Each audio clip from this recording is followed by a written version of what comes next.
I first realized that Trump's second term was going to bomb when he didn't appoint Judge Andrew Napolitano to the Supreme Court and Colonel Douglas McGregor to the Department of Defense. I knew it would be all downhill after that. And so it has proved.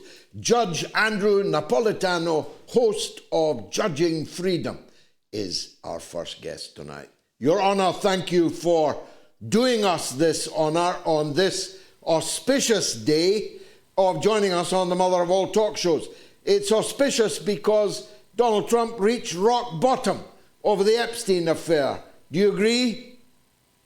George, first of all, thank you for having me on the show. As you know, I am one of your biggest fans in the United States, on the planet, and it is indeed an honor and a pleasure to work with you.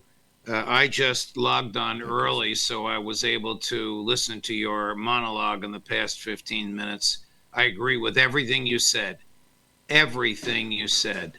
Donald Trump is right now at the lowest point of either presidency, and the indications are it's going to go lower. I can tell you why I think that will happen. But on the Epstein matter, Trump himself ordered the files released. A federal judge ordered the files released. The Attorney General ordered the FBI to combine the files and put them on her desk. As you pointed out, she said she had them on her desk. And now all of a sudden she claims that the files never existed. She will probably take the fall for this. I don't think the director of the FBI will. He's wedded at the hip to Trump. But I think Pam Bondi, the Attorney General, who is not really qualified to be Attorney General, but she is a lawyer and she's a former state Attorney General of the state of Florida, I think she will probably take the fall. The MAGA reaction to this has been over the top, and it will begin to bubble and boil even more so in the next days and weeks to come. I can't speak to the legal aspects, Your Honor, and that's why we're very glad that you're with us. But I can definitely speak to the quality of the political communications, because that's what I do. Right. I thought that the response by Trump at the cabinet meeting, when someone asked the Attorney General an innocent question about how, an obvious question about how this Epstein imbroglio had suddenly burst upon them, and Trump intervening in that asinine way, saying, I can't believe people are still talking about Jeffrey Epstein, when he and his whole MAGA movement never stopped talking about Jeffrey Epstein. What changed, do you think? What happened in the evidence bundle that persuaded them not to proceed? I think that I'm going to tell you exactly what I think. I think Trump's name is on the list. I think Mossad knows it. I think Mossad told their American stenographer, who happens to be the director of the CIA, who takes down and regurgitates everything Mossad told him. And I think that stenographer whispered it into the president's ear. And he's terrified that this will come out because he knows it will be the beginning of the end, whether there's a Republican Congress or a Democrat Congress.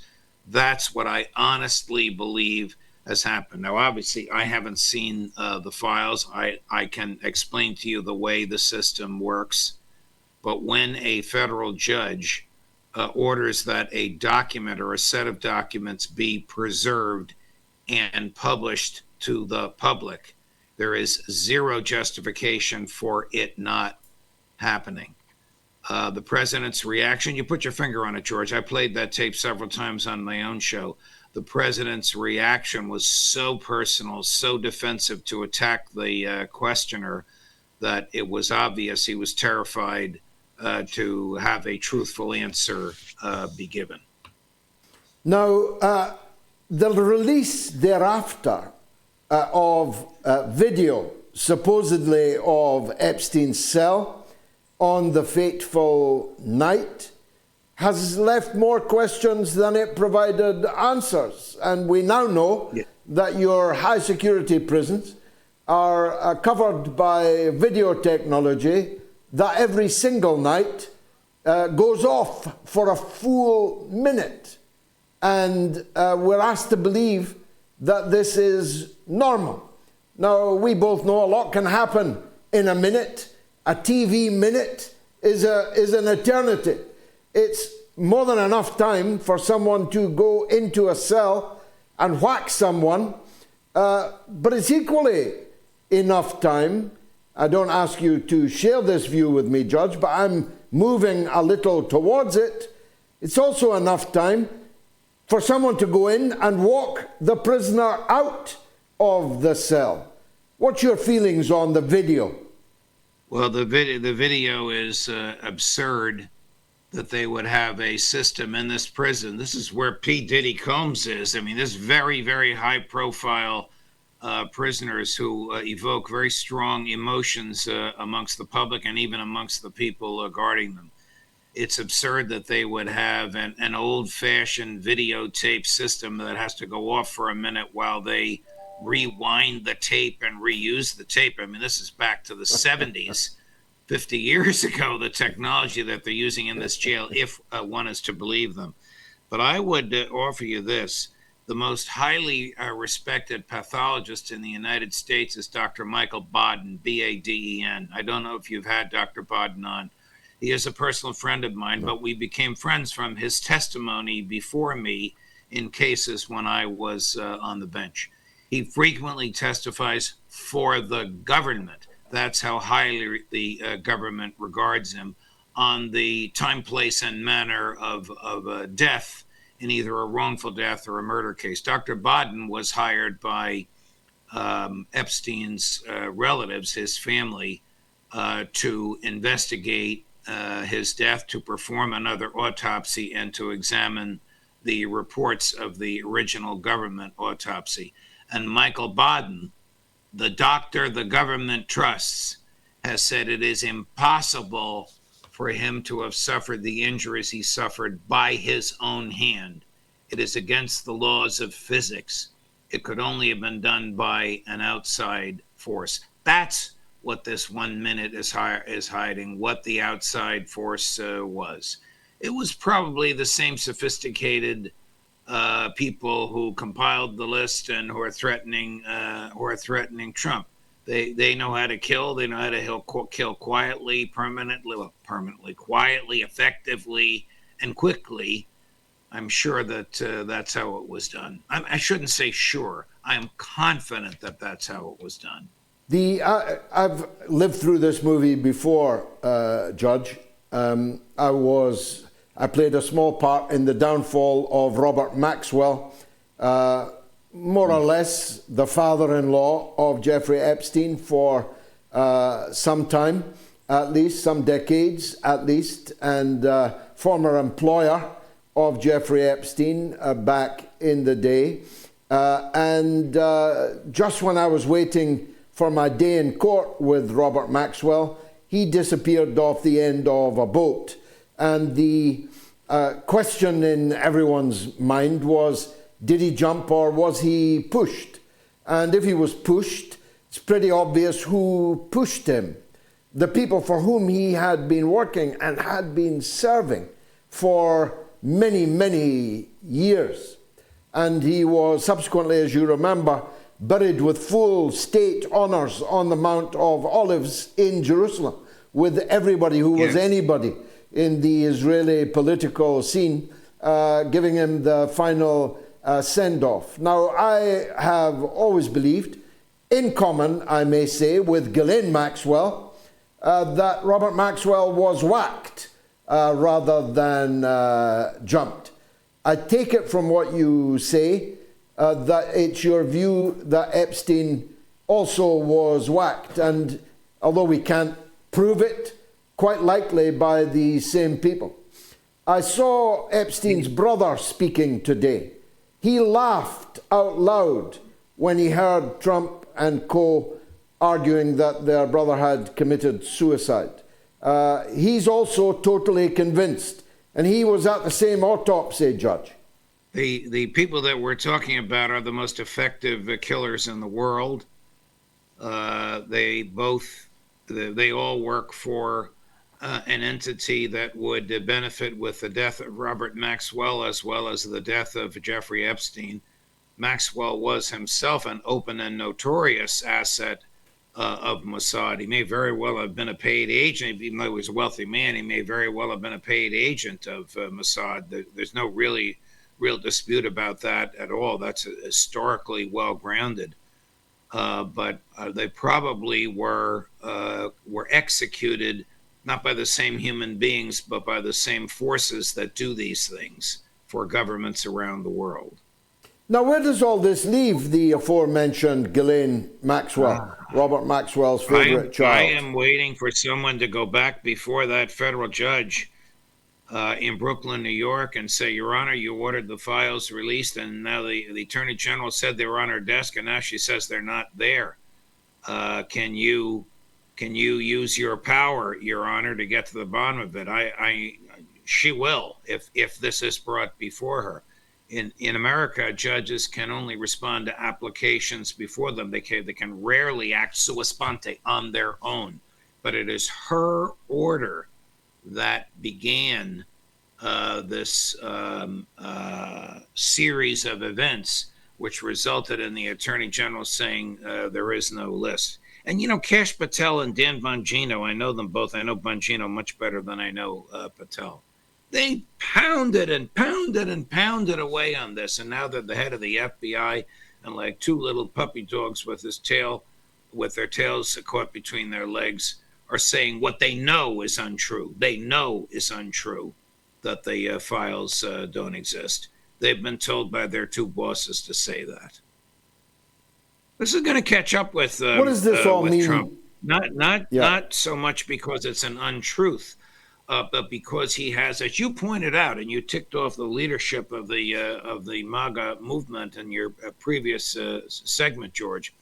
This has really and truly aggravated people who bled for Donald Trump, who did everything they could professionally, people mainly in the media, to bring about his second election. And this was number 1, 2, or 3 of the reasons.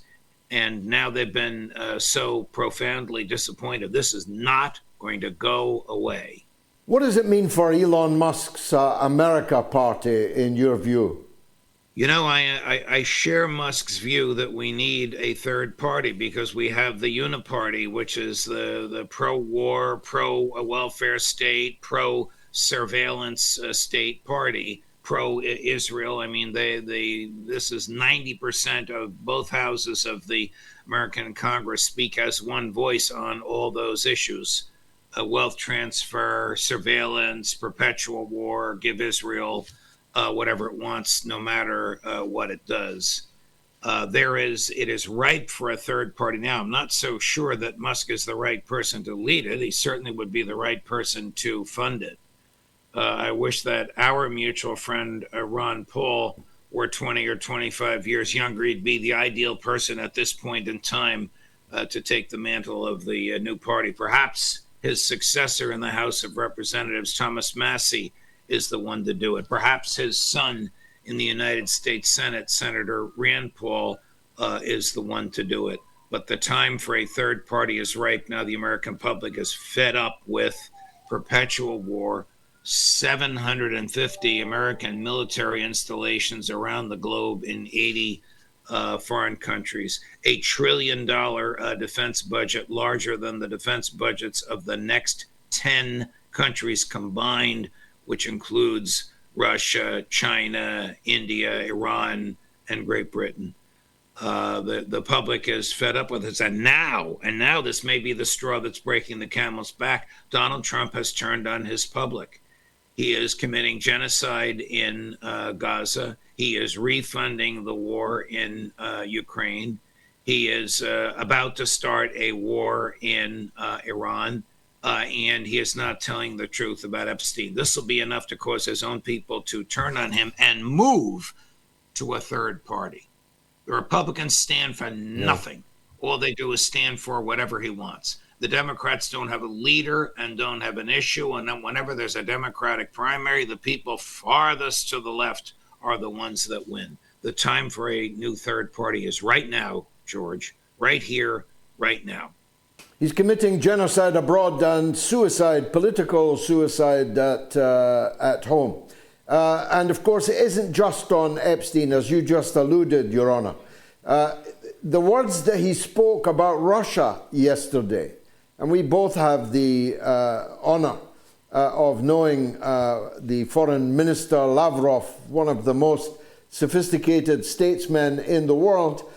It was hard to believe that Trump was talking about him, that Trump was talking about the Russians whom he boasted he could get along with uniquely. Now he's promising Russia a little surprise. I have no idea what that means. Have you? No, but Politico is reporting that Donald Trump told a fundraiser in 2024 that he told Vladimir Putin on the phone, if you continue to invade Ukraine, I'm going to bomb the you-know-what out of Moscow. And Putin said, I don't believe you. And Trump said, I think he did believe at least 10% of what I said. Trump is reckless and wild, and he is surrounded by enablers. There was a time when Tulsi Gabbard and Vice President Vance were listened to. They're now shunned aside.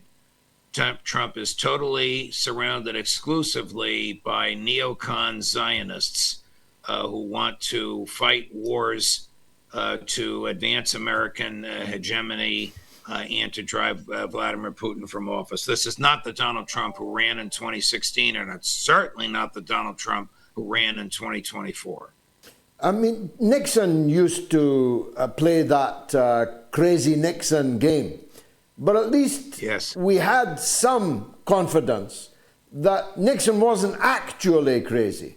I'm not sure right at this point in time I'd be prepared to vouch for that in the case of Donald Trump. I'm sorry to say that I agree with you again, George. The evidence of unrealistic thinking is profound. I mean, just the other day, he said he knew nothing about the stoppage of the delivery of military equipment to Ukraine. He ordered it, of course he knew it, and then when it backfired politically amongst his base, he denied that he knew it. This is not a rational. This is not a way for a rational person to think and behave and expect that he is going to be believed.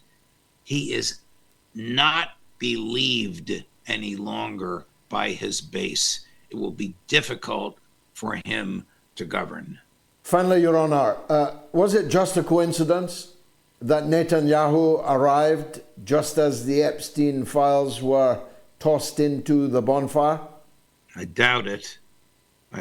Since I'm sure that Netanyahu has seen these files. We know that Mossad has them because Epstein gave them to Mossad.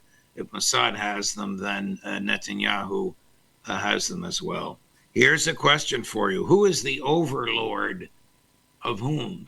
Israel over the United States or the United States over Israel? In my view, there is no question but that it's Israel over the United States.